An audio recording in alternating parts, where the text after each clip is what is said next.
था जिसका इंतजार वो शाहकार हो ही गया।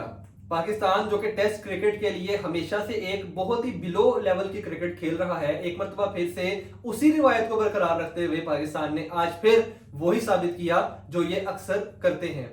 गुगली क्रिक के एक नए एपिसोड के साथ मैं और सिकंदर एक मरतबा फिर से आपके सामने हाजिर हैं और आज हम बात करने वाले हैं पाकिस्तान की purest performance ever in the history of cricket कि पाकिस्तान जिस तरीके से बांग्लादेश के खिलाफ परफॉर्मेंस दिखा रहा है, तो मुझे समझ नहीं आ रही कि ये लोग चाहते हैं कि हम क्रिकेट बिल्कुल ही देखना छोड़ दें, खास तौर पे रेड बॉल क्रिकेट। चले व्हाइट में तो आपने हमें जलील करवा दिया T20 वर्ल्ड कप के अंदर, लेकिन क्या रेड बॉल के अंदर भी आप बांग्लादेश से भी जीतने के काबिल नहीं रहे? बिल्कुल।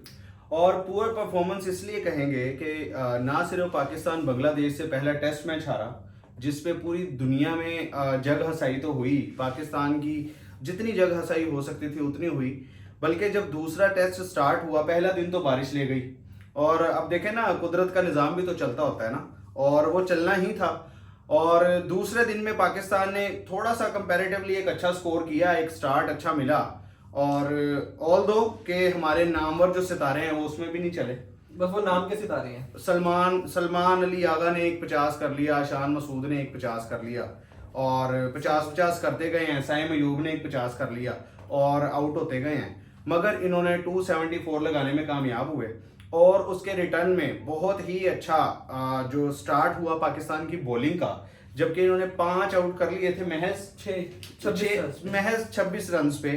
और उसके बाद कहानी शुरू होती है वही वाली दोबारा जग हसाई की। जी हाँ, जहां पर पाकिस्तान को वाहिद कहीं ना कहीं एक होप नजर आ रही थी कि हम इस टेस्ट को यहां पर ही दबा लेंगे, बल्कि फॉलो ऑन में हरा के और पाकिस्तान इस सीरीज को बराबर कर देगा। मगर वहां से कहानी शुरू हुई लिटन दास की और मेहदी हसन मिराज की। और ना सिर्फ उन्होंने फाइट बैक की, बल्कि उन्होंने पाकिस्तान के खिलाफ इस तरह से खेला कि एक टाइम पे सुबह में मुझे ऐसे लग रहा था कि पाकिस्तानी टीम एक जिम्बाब्वे की टीम है और बांग्लादेश टीम जो है एक ऑस्ट्रेलिया की टीम है या इंडिया की टीम है, जो बहुत ही बुरे तरीके से इनको मार रही है। और ऐसे मार रही थी जैसे सवाब का काम होता है, यानी ऐसे उनके रन्स बन रहे थे जैसे आंधी में शॉपर आते हैं। बात यह है कि पाकिस्तान की जो टेस्ट के अंदर स्ट्रेंथ है, वो पाकिस्तान की टेस्ट को छोड़े ओवरऑल पाकिस्तान की जो स्ट्रेंथ है हमेशा से बॉलिंग रही है। इस बार बॉलर्स की खेप इतनी गंदी आ रही है कि मुझे लगता है शायद या तो टैलेंट खत्म हो गया पाकिस्तान के अंदर, या सेलेक्टर्स अंधे हो चुके हैं कि जिन्हें अच्छे बॉलर्स या अच्छे प्लेयर्स नजर नहीं आ रहे। एक चीज ये है कि आप लोगों ने नामों का सहारा लेना शुरू कर दिया कि जी शाहीन अफरीदी बहुत बड़ा नाम है, जब तक शाहीन खेलता रहेगा तो हम जीतते रहेंगे। शाहीन को चले आपने उसको एक अल्लाह ने खुशी दिखाई, वो अपने घर गया छुट्टी लेके, अच्छी बात है आपने भेज दिया। लेकिन नसीम शाह को बाहर बिठाने का क्या तुक है, जबकि आप लोग एक टेस्ट मैच पहले ही हारे हुए हैं। नसीम शाह इस ग्रीन टॉप विकेट के ऊपर जहां पे हमारे ये बॉलर थक गए थे आज, दोनों बॉलर्स, और तीसरा मोहम्मद अली जो जख्मी होकर बाहर बैठ चुका है, तो वहां पे अगर नसीम शाह होता तो एटलीस्ट उसने ये जो 26-27 पे 6 खिलाड़ी आउट करने के बाद वहां से आपने 262 स्कोर तक उनको लेके गए हैं। मुझे ये यकीन है नसीम शाह के ऊपर कि नसीम शाह ने यहां से ऊपर स्कोर नहीं जाने देना था, उसने 70 से नीचे उनको आउट कर लेना था जिस तरह का वो बॉलर है। यहां पे तो थे मीडियम पेसर्स, सीम विकेट के ऊपर जहां बॉल फिर रहा है, आखिरी लम्हे तक बॉल बाउंस हो रहा था, 130 की स्पीड से बॉल सर के ऊपर से गुजर रहा है, वहां पे नसीम शाह जैसे बॉलर का खेलना जरूरी नहीं था। बिल्कुल। आपकी मैनेजमेंट, आपके कोचिंग स्टाफ, आपका कप्तान, सारे एक जैसे हो यार, किसी को नहीं पता किसको खिलाना किसको नहीं खिलाना। यानी आपने मोहम्मद अली रखा है ठीक है, लेकिन मीर हमजा, खुरम शहजाद दोनों की स्पीड की जो लेवल है वो 130 है। मोहम्मद अली की स्पीड अच्छी थी, लेकिन मोहम्मद अली ने 7 ओवर किए, जख्मी होकर बाहर चला गया। चले उसके अलावा रिटर्न क्या है, नसीम शाह तो किसी सूरत बाहर बैठना नहीं बनता। आपके अभी सिर्फ टेस्ट मैचेस हैं, अगर आप वर्ल्ड टेस्ट चैंपियनशिप के फाइनल के लिए क्वालिफाई करना चाहते हैं, सारे मैच आपके लिए डू और डाई हैं, जीतने पड़ेंगे, इनसे जीतेंगे। मुझे तो ऐसा लग रहा है कि पाकिस्तान के कहीं ना कहीं मतलब शायद ख्वाब में भी ये चीज नहीं होती कि हमने फाइनल की तरफ जाना है वर्ल्ड टेस्ट चैंपियनशिप की। और लास्ट टाइम कभी खेला भी है इन्होंने फाइनल, या मिसबा के दौर में इन्होंने कभी फाइनल खेलना है? मिसबा के दौर में टेस्ट चैंपियनशिप नहीं होती थी, मगर ये है कि वो मेस टेस्ट में मेस जीते हैं। वो एक दफा वर्ल्ड नंबर 1 बनने की वजह से वो मिला था पाकिस्तान को 10 दिन के लिए, और 10 दिन के बाद वापस हो गया था, लेकिन एटलीस्ट पाकिस्तान ने वर्ल्ड नंबर 1 की पोजीशन देखी हुई है। नहीं, अगर हम बात करें उस दौर की जब मिसबाउल हक और अजहर अली खेला करते थे, तो पाकिस्तानी टीम बड़ी टॉप पे रही है टेस्ट मैच में। पाकिस्तान की टीम ऐसी थी कि पाकिस्तान ने ऑस्ट्रेलिया को भी क्लीन स्वीप किया हुआ है, पाकिस्तान ने इंग्लैंड को क्लीन स्वीप किया हुआ है, पाकिस्तान ने साउथ अफ्रीका को हराया हुआ है। पाकिस्तान की सुभान भाई, हमारे व्यूवर्स इस चीज को मतलब जाहिर है वो भी हमारा शो देख के यही कहते होंगे कि यार ये दोनों बैठ जाते हैं और शिकायतों के अंबार लगा देते हैं। इनके आंसर्स क्या हैं आपकी नजर में? पाकिस्तानी टीम जब जीता करती थी और टॉप पे रही है तो उसकी क्या स्ट्रेंथ थी?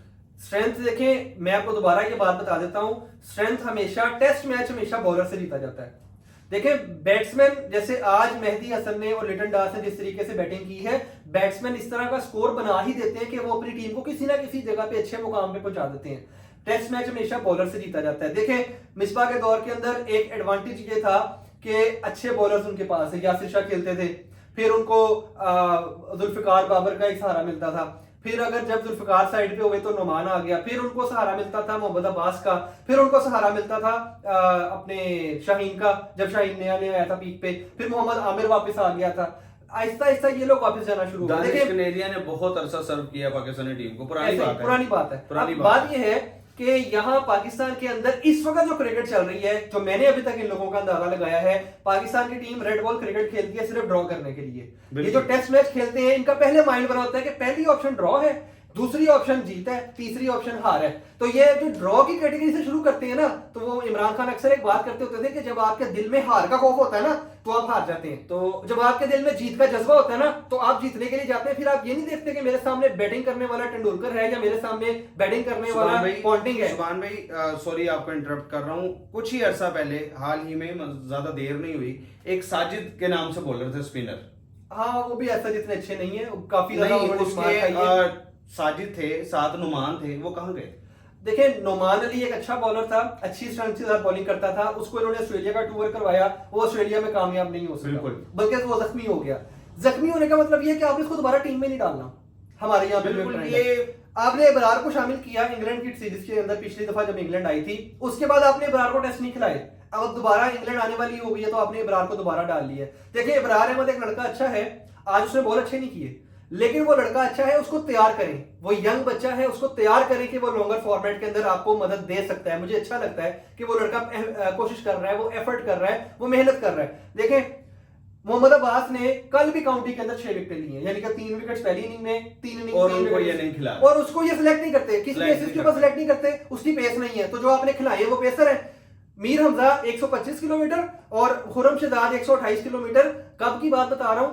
टी के बाद की, यानी कि आपने 2 सेशन खेले, 2 सेशन में आपने 15-15 ओवर करवाए पहले 2 सेशन के अंदर, और जब आप तीसरे सेशन में आते हैं, बल्कि 15 ओवर भी ज्यादा बता रहा हूं, सिर्फ टोटल 17 ओवर करवाए हैं, तो 2 सेशन में आपने 12 ओवर करवाए। 12 ओवर्स के बाद जब आप तीसरे सेशन में आते हैं तो आपकी स्पीड रह जाती है 125। मोहम्मद अब्बास की टोटल स्पीड 125 है, और सारे बॉल पहली बॉल से लेके आखिरी बॉल तक एक ही जगह पे, और अच्छी लाइन के साथ, अच्छी लेंथ के साथ, और अच्छी सीम पोजीशन के साथ, चाहे विकेट डेड है चाहे विकेट अलाइव है, तो आप उसको सिलेक्ट नहीं करते। ये बहुत ही अफसोस के साथ कहना पड़ रहा है, ये धरती पाकिस्तान ऐसी है कि इसमें ऐसे ऐसे हीरे हैं, ऐसे ऐसे नगीने हैं कि पूरी दुनिया उनकी मोतरिफ होती है कि सबसे ज्यादा तेज बॉलर यहाँ से निकलते हैं, और सबसे ज्यादा तेज बॉलर जिस देश में से निकलते हैं उसी टीम के अंदर 125 और 128 से ज्यादा तेज बॉलर कोई अभी अवेलेबल नहीं है। तो ये एक क्वेश्चन मार्क है, और इस चीज का जवाब आप भी कमेंट्स में दीजिएगा। हमारे पास इससे ज्यादा कहने को कुछ है नहीं, बस अगर इसी तरह के हालात रहे तो आप यूं समझ लें कि जिस तरह हमने अब हॉकी को देखना छोड़ दिया है, जिस तरह हमने अब स्क्वाश को देखना छोड़ दिया है, ऑल्दो उसमें भी हमारा एक वक्त में बड़ा नाम था, शायद ये क्रिकेट भी, खुदा ना खास्ता ये क्रिकेट भी जो वाहिद इंटरटेनमेंट का अभी जरिया रह गई है पाकिस्तानी अवाम के लिए, शायद वो भी हमसे दूर होती जाएगी। तो इसलिए बार हम भी यही बात कर रहे हैं, और हमारी ये रिक्वेस्ट है आला ओहदेदारान से कि वो पाकिस्तानी टीम में ना सिर्फ बेहतरीन फैसले करें, बल्कि जो बेहतरीन टैलेंट है उसकी खोज करें। और मैं जितने सीनियर खिलाड़ी हैं उनके आगे भी ये रिक्वेस्ट करूंगा कि बेहतरीन जो लोग मेरिट पे खेलते हैं उनको इस टीम में खिलाएं। इस तरह ही ना ये इंटरनेशनल स्टार की यूनिफॉर्म हर किसी को दे दें, एरे गहरे को, जिसको ना खेलना आता है, ना बॉल पकड़ना आता है, ना स्कोर करना आता है, ना रन्स करना आता है। इन्होंने कैचेज इतने छोड़े हैं कि शर्मिंदगी होती थी कि पहली बॉल के ऊपर, मीर हमजा की पहली बॉल के ऊपर कैच छोड़ा पहले साउथ शकील ने, और वो साउथ शकील ने सिर्फ कैच नहीं छोड़ा, पूरी दुनिया में उस कैच का इतना मजाक उड़ाया जा रहा है कि 5वीं स्लिप खड़ी थी, साउथ शकील 5वीं स्लिप पे खड़े थे, चौथी स्लिप और तीसरी स्लिप, तीसरी में बाबर आजम खड़े थे, वो कैच पांचवी स्लिप से चौथी में गया, चौथी से तीसरी में गया, तीनों से नहीं पकड़ा गया, तीनों से नहीं पकड़ा गया। और इतना इस चीज के ऊपर मजाक उड़ाया जा रहा है पाकिस्तान का, हंसी तो मैं भी आ रही थी।